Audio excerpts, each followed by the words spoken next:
Hi friends, ഇടത്തിലേക്ക് എല്ലാവർക്കും സ്വാഗതം. ബിരുദയാണ്. ഞാനൊരു ഗോതമ്പ് ദോശ ഉണ്ടാക്കുകയാണ് കേട്ടോ. രാവിലെ ചായക്ക് പലഹാരമായിട്ട് അതൊന്ന് കാണിച്ചു തരാം. ഒരു മുട്ടയൊക്കെ ഉള്ളിൽ വെച്ചിട്ട് ഉണ്ടാക്കുന്ന ഒരു ദോശയാണ് കേട്ടോ. നമുക്കത് കാണാം. ഇതാ ഞാൻ ഈ കപ്പിന് ഒരു പാത്രം ഗോതമ്പ് പൊടി എടുത്തിട്ടുണ്ട്. അത് അതിലേക്ക് ഇട്ട് കൊടുക്കുകയാണ്. വളരെ കുറച്ച് വെള്ളം ഒഴിച്ചു കൊടുക്കുക ആദ്യം. അതിലേക്ക് നമ്മുടെ ആവശ്യത്തിനുള്ള ഉപ്പിടുക. എന്നിട്ടത് പതുക്കെ നമ്മളൊന്ന് കട്ടയില്ലാതെ യോജിപ്പിച്ചെടുക്കുക. സാധാരണ ഗോതമ്പ് ദോശയ്ക്ക് ഉണ്ടാവണ പോലെ തന്നെ. അപ്പം നമ്മൾ ആ ഗോതമ്പ് ദോശയ്ക്ക് ആവശ്യത്തിന് വെള്ളം കുറേശ്ശെ ഒഴിച്ചു കൊടുത്ത് അങ്ങനെ നമ്മൾ കലക്കിയെടുക്കുക. ഞങ്ങളാകെ 3 പേരേ ഉള്ളൂ, അതുകൊണ്ടാണ് ഇത്ര കുറച്ച് സാധനം എടുത്തത്. ഓരോ വീട്ടിലത്തെ ആളുടെ എണ്ണത്തിനനുസരിച്ചൊക്കെ എടുക്കണം. അപ്പോൾ കുറേശ്ശെ വെള്ളം ഒഴിച്ചു കൊടുക്കുക. അത് കട്ടയില്ലാതെ നമ്മളിങ്ങനെ ഉടച്ച് മാവ് ഇങ്ങനെ കലക്കി വയ്ക്കുക. അപ്പം അതിൻ്റെ ഉള്ളിലേക്ക് നമ്മൾ വെക്കാൻ വേണ്ടിയിട്ടൊരു ഫില്ലിങ് റെഡിയാക്കുകയാണ്. അതിനിതാ ഒരു കട്ടിയുള്ള പാത്രം അടുപ്പത്ത് വെക്കുക. എന്നിട്ട് അതിലേക്ക് നമ്മൾ ഇടാൻ പോണത് 2 സവാള പൊടിയായിട്ട് അരിഞ്ഞത്, 2-3 കഷ്ണം വെളുത്തുള്ളി, ഒരു കുഞ്ഞു കഷ്ണം ഇഞ്ചി, പച്ചമുളക് ഇവിടെ അരിഞ്ഞ് വെച്ചിട്ടുണ്ട്. ഇതിട്ടാണ്ട് വഴറ്റുക ചെയ്യുക. നമ്മൾ ആവശ്യത്തിനുള്ള എണ്ണ ഒഴിച്ചു കൊടുക്കുക. ഈ ഉള്ളി വഴന്ന് വരാനുള്ളത് വേണം. എണ്ണ ചൂടായിട്ട് അതിലേക്ക് ലേശം കടുക് ഇട്ട് കൊടുക്കുക. കടുക് ഇട്ട് കഴിയുമ്പോൾ നമ്മൾ ഈ പൊടിയായിട്ട് അരിഞ്ഞ് വെച്ച സവാളയും വെളുത്തുള്ളി ഇഞ്ചി എല്ലാം കൂടെ അതിലേക്ക് ഒരുമിച്ച് ഇട്ട് കൊടുക്കുക. ചെറുതായിട്ട് 3-4 തണ്ട് കറിവേപ്പില നമ്മൾ അരിഞ്ഞ് വെച്ചിട്ടുണ്ട്, അതും കൂടെ ഇട്ട് കൊടുത്തിട്ട് നന്നായിട്ട് വഴറ്റുക.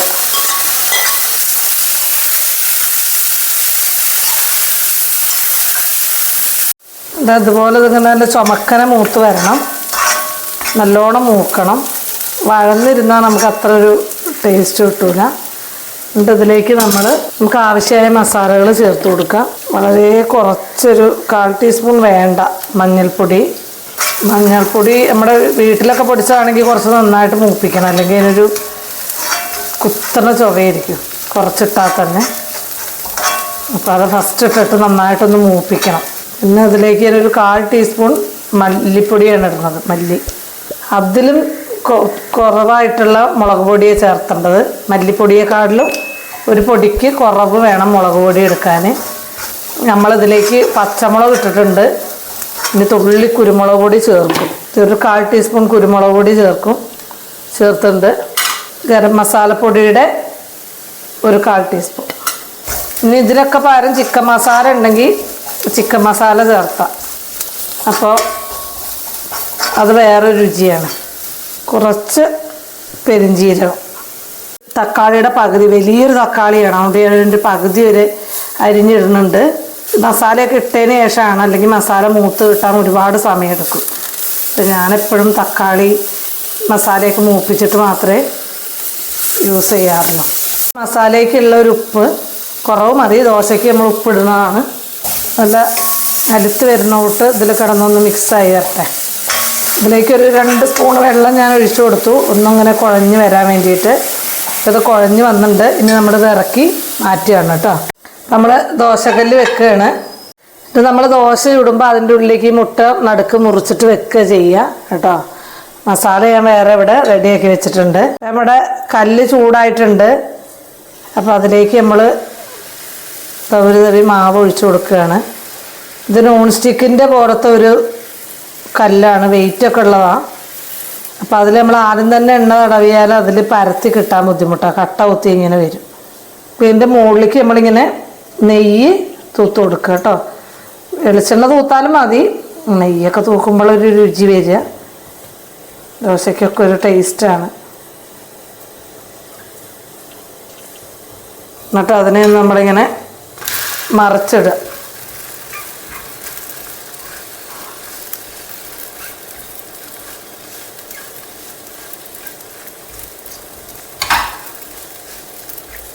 പിന്നെ അതൊന്നും കൂടെ തിരിച്ചിട്ടു.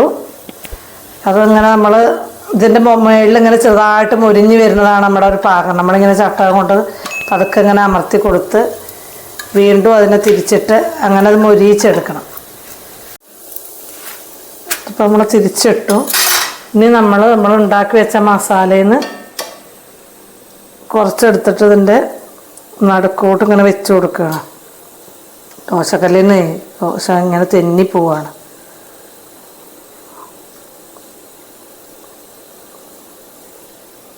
വെച്ച് കൊടുത്തു. ഒരു മുട്ട ഞാൻ അങ്ങനെ മുറിച്ച് വെച്ചിട്ടുണ്ട്. അതിൻ്റെ നടുക്കേക്ക് ഇങ്ങനെ കമഴ്ത്തി വെച്ച് കൊടുക്കുക. തീ ഞാൻ സിമ്മിലിട്ടിട്ടുണ്ട്. എന്നിട്ട് ഇവിടുന്ന് ഇങ്ങോട്ടും മടക്കുക.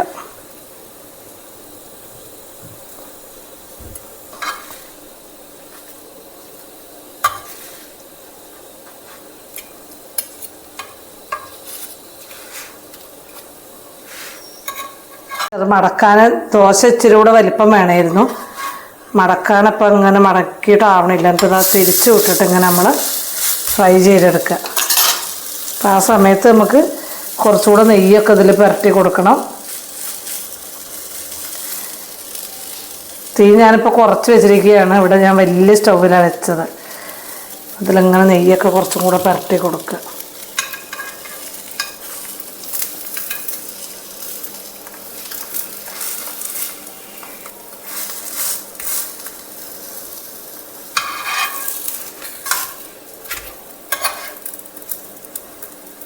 നമ്മൾ തിരിച്ച് കിടക്കുമ്പോൾ അങ്ങനെ അങ്ങോട്ട് സെറ്റായി വരും. അതിൽ നിന്ന് ഇതിങ്ങനെ പാത്രത്തിലേക്ക് മാറ്റിയിട്ടുണ്ട്. ഇനി ഒരെണ്ണം കൂടെ ഞാൻ ചുട്ട് കാണിച്ചു തരാം. ഇതിൽ എണ്ണ ആയതുകൊണ്ട് ഇനി നമുക്കിത് പരത്താൻ വലിയ ഈസി ഉണ്ടാവില്ല.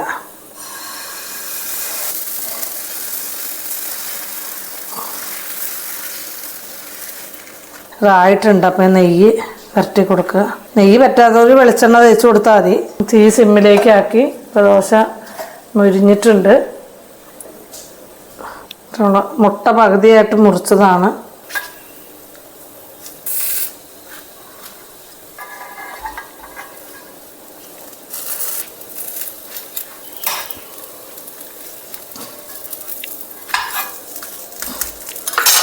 എന്നിട്ട് ഇതിൻ്റെ മുകളിലേക്ക് നമ്മൾ കുറച്ച് നെയ്യ് തൂത്ത് കൊടുക്കുക. അപ്പം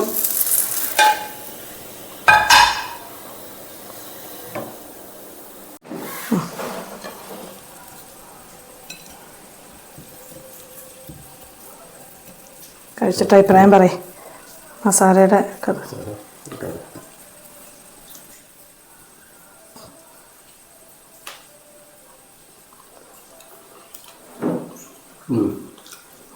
ഇഷ്ടമായോ?